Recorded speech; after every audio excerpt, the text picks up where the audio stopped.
From the large wraparound porch of the Black Dog Bar and Tables, you can see across the water to the power plant. The Crystal River Coal and Nuclear Power Plant is just about an hour drive or 20-minute boat ride south. It doesn't visually interfere with the serenity of the scene much.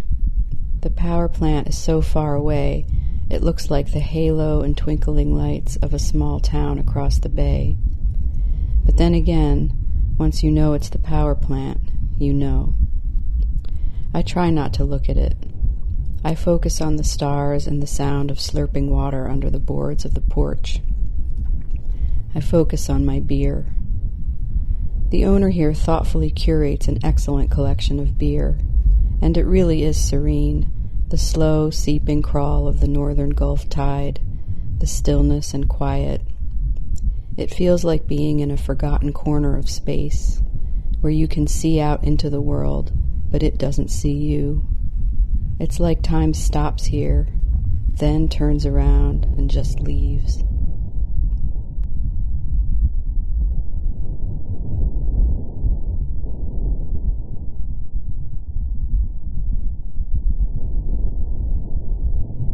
People at the Black Dog talk about the power plant from time to time. Whenever anyone says the words Crystal River, that's what they mean, the power plant. People say the manatee come there in winter because the water runoff from the facility is warm. Technically, that's incorrect. The manatee gather there in winter because the nearby springs keep the water at a consistent 72 degrees and the rest of the Gulf gets cold. And manatee have gathered there since before the plant was built.